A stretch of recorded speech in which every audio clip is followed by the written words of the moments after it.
And look, the exact day the rich pull away for good and everyone else gets left behind is just 2 years away. Now, I don't have a crystal ball or even insider information, and I don't need either of those to be certain. I'm just a guy who buys houses for a living and can read. I can read a room and I can read the writing on the wall, and it tells the future convincingly, loud and clear. The outcome will be permanent. And if you've been doing everything right, working hard, saving money, paying off debt, but you still feel like you're falling behind every single year, you need to hear this. Right now, we're living through what I call the great and final sorting. Society is splitting into two. We've seen smaller versions of this before. Factory owners versus factory workers in the early 1900s, or homeowners versus renters in the 1970s inflation. The people who owned the assets when the dust settled kept the gains for decades. The rich are getting richer, and the poor are getting poorer. You've heard that. But what you might not have heard is that this expanding gap is accelerating its expansion and approaching permanency, the point of no return. And which side you're on has nothing to do with how hard you work or even how smart you are. Here, let me show you what's happening. Economists call this a K-shaped economy, but it's actually dead simple. Look at the letter K. One line goes up, one line goes down.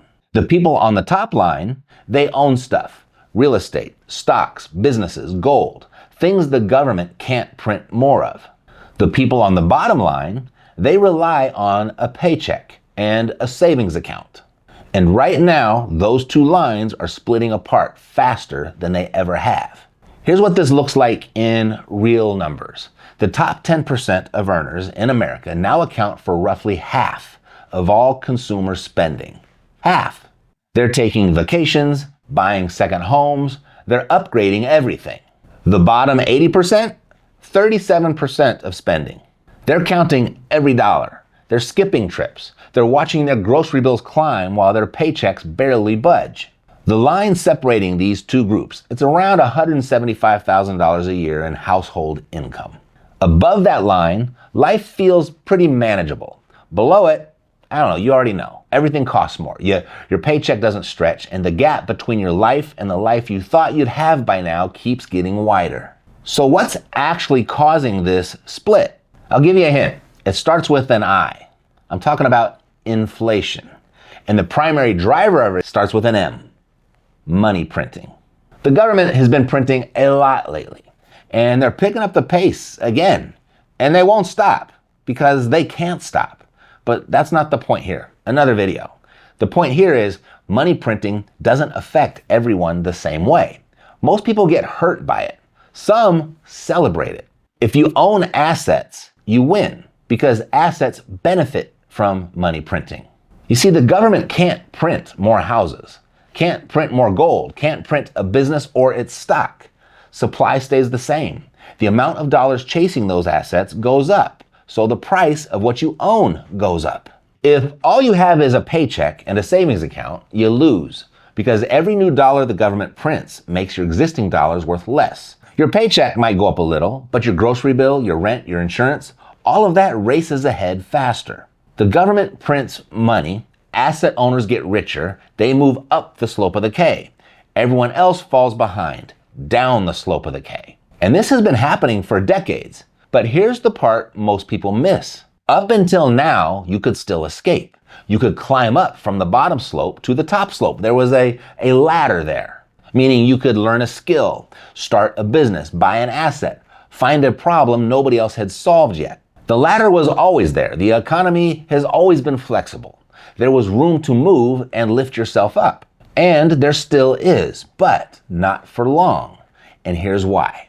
We've never had artificial intelligence in this equation before. And AI is about to do something to that ladder that nothing else has ever done. And here's how. You see, right now, if you're smart or hardworking or creative, you can find an inefficiency in the market, something that hasn't been automated yet. You solve it, you build something around it, you climb to the top of the K. Humans using AI, they're solving those inefficiencies faster than ever now. You see, with AI, humans are writing code faster and better. They're building websites, they're analyzing markets, they're serving customers. Humans using AI are doing in minutes what used to take a human on their own weeks. And when everyone has access to the same AI tools, two things happen at once. First, it becomes incredibly easy for anyone to do almost anything. Two, it becomes almost impossible to find an inefficiency that hasn't already been solved or is in the process of being solved. The gaps that regular people used to climb through, humans with AI are filling them quickly. But here's where the ladder gets removed permanently. Elon Musk said it recently. When robots are building robots, it's over. What Musk really means is, once capital owns a self-improving machine workforce, the gap between owners and non-owners stops being a gap and starts being a wall. Robots won't only solve the problems faster than a human can, they'll see the problems before humans see them. For people at the top of the K, the ones who already own assets, this is great news because it will be their money that funds the robots. The robots, they solve the problems, and whoever controls the robots controls everything that comes next. But for people on the bottom of the K, there's nothing left to solve, no gap left to climb through. And that's how AI freezes you wherever you are the day it happens. Some economists are saying we've got 5 years before mobility between these two lines functionally disappears. Others say 4. A growing number think we've got 2 years. That's the window. It's not a calendar date, it's a countdown. And the day the rich pull away for good, it's the day AI closes the last gap, the day the ladder disappears, the day the K freezes. This is the great and final sorting. And the sorting, it's already started. So here's what this means for you. If you own things the government can't print more of, real estate, gold, hard assets, if you own a business, you're getting sorted up automatically. Those assets go up when inflation goes up. They benefit from money printing. They get more valuable as the dollar gets weaker. If all you own is a paycheck and a savings account, you're getting sorted down. Your dollar buys less every year. Your savings lose purchasing power while they sit there.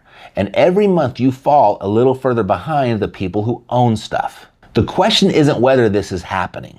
The question is, which side are you on right now? And which side do you want to be on? If you're happy where you are, stay happy.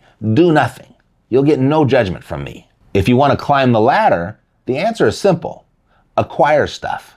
Not as a get-rich strategy, but as an active defense strategy. It's about positioning yourself on the right side of the K before the window closes. And there's one vehicle, that regular people still have access to that lets you acquire large assets with a relatively small amount of your own money. I'm talking about a mortgage.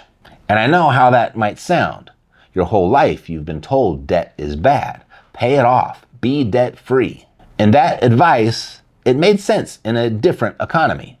But in a K-shaped economy where the government keeps printing money and AI is compressing the timeline, owning assets with smart debt crushes no assets with no debt. The play here is to take a small portion of your own money, your down payment, a depreciating asset due to inflation, and use it to acquire a large asset funded by someone else's money, an income property, an appreciating asset due to inflation. That's not reckless, it's prudent.